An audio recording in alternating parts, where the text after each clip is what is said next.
Brace B to God. கர்த்தருடைய நாமம் மகிமைப்படுவதாக.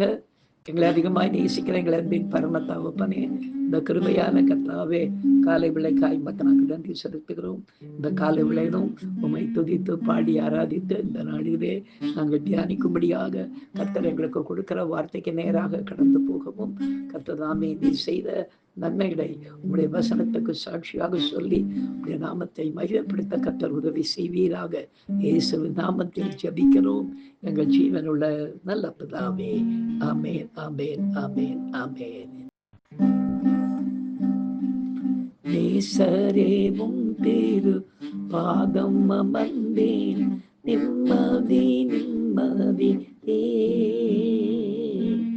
நேசரேவும் திரு பாதம் அமர்ந்தேன், நிம்மதி நிம்மதி ஆர்வமுடனே பாடி துதித்தேன், ஆனந்தம் ஆனந்தமே. அல்லேலூயா.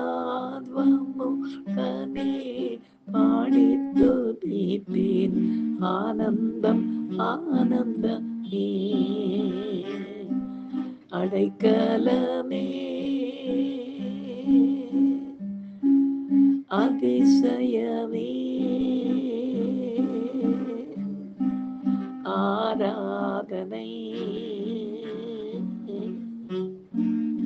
ஆராதனை. வல்ல செயல்கள் நினைத்து நினைத்து உள்ளமே பொங்குதையா. நல்லவரே நன்மை செய்பவரே, நன்றி நன்றி ஐயா. நல்லவரே வல்லவரே, ஆராதனை ஆராதனை.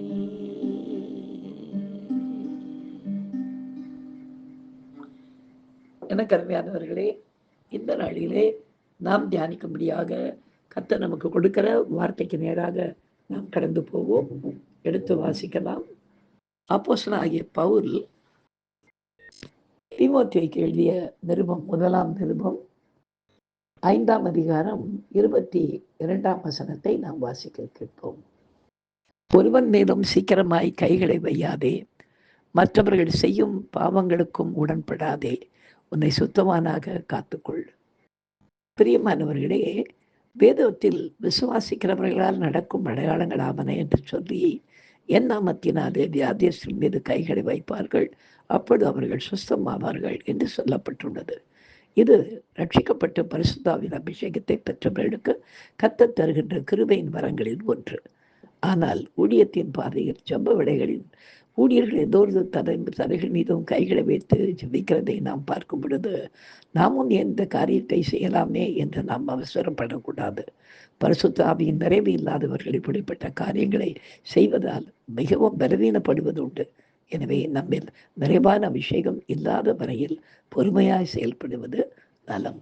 இதை விளக்கும்படியாக என்னுடைய ஊழியத்தின் பாதையின் ஆரம்பத்தில் நடந்த ஒரு காரியத்தை இன்றைக்கு நாம் சாட்சியாக கேட்போமா? இந்த சாட்சியின் மூலமாய் கர்த்தருடைய நாமம் மாத்திரம் மகிமைப்படுவதாக. ஆரம்பத்திலே நான் ஞானஸ்நானம் பெற்ற சபையிலே பாஸ்டர் ஜான் என்பவர் ஒரு சபையை நடத்தி கொண்டிருந்தார். அப்பொழுது அவர் அடிக்கடி என்னை பார்த்து சொல்லுவார், உனக்கு கர்த்தர் வல்லமையாக யூஸ் பண்ண போகிறாருடா அப்படின்னு சொல்லுவார். அப்படி சொல்லிக்கிட்டு இருந்த வேளையிலே அவர் எங்கே ஊழியத்துக்கு போனார், என்னை வானு கூட கூட்டி கொண்டு போவார்.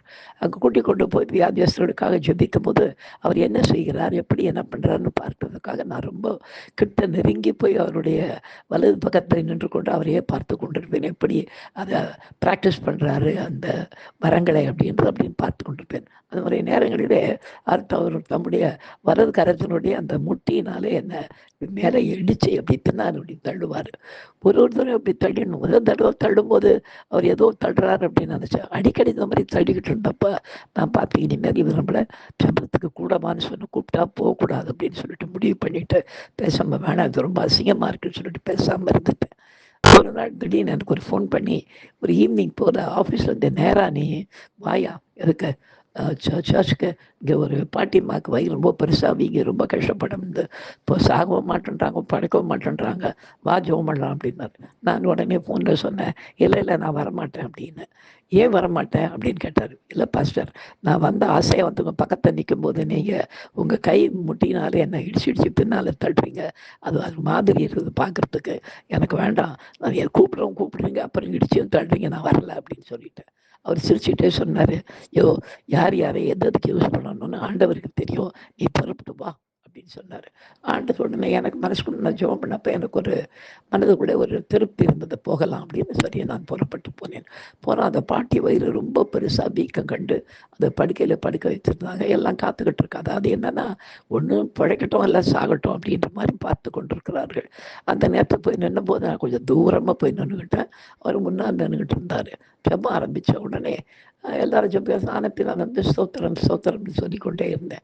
யாரோ ஒருத்தர் என் கையை பிடிக்கிற மாதிரி இருந்தது. யாரும் கண்ணை திறந்து பார்த்தா பாஸ்டர் என் கையை பிடிச்சி நேராக அப்படியே இழுத்துக்கிட்டு போனார். கிட்ட கொண்டு போய் என்னுடைய வலது கரத்தை இழுத்து அந்த பாட்டினுடைய வயிற்று மேலே வச்சு செவி அப்படின்னு சொன்னார்.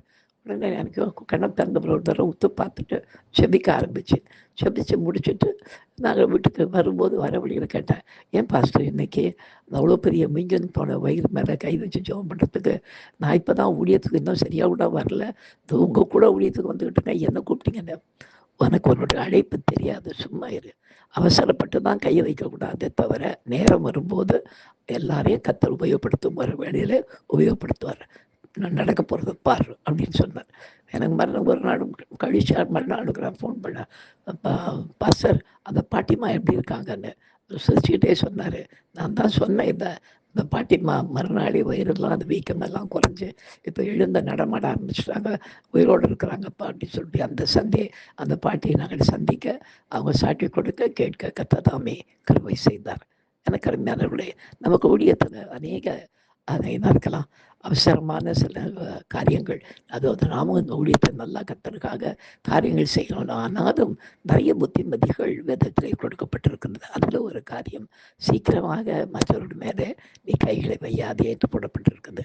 அந்த வாக்கியம் அந்த நாளிலே நிறைவேறும்படியாக கர்த்தர் கிருபை செய்தார். ஏற்ற விளையவே என்னை கொண்டு போய் ஜெபிக்க சொல்லி மறுநாளிலே அந்த சுகத்தை அந்த பாட்டி பெற்றுக்கொள்ள கர்த்தர் காண கிருபை செய்தார். கர்த்தருடைய நாமம் மாத்திரம் இந்த சாட்சியின் மூலமாக மகிமைப்படுவதாக நாம் ஜெபிக்கலாம்.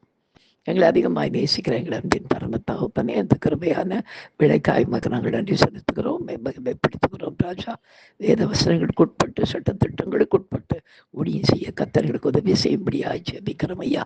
அவசரப்பட்டு எந்த ஒரு பிரச்சனையும் நாங்கள் தேடிக்கொள்ளாதபடி உங்களுடைய சத்தத்திற்கும் உங்களுடைய வேத வசனத்திற்கும் கீழ்ப்படிந்து நடக்க கத்தர் உதவி செய்யும். இயேசுவின் நாமத்தில் ஜெபிக்கிறோம் எங்கள் ஜீவனோட நல்ல பிதாவே.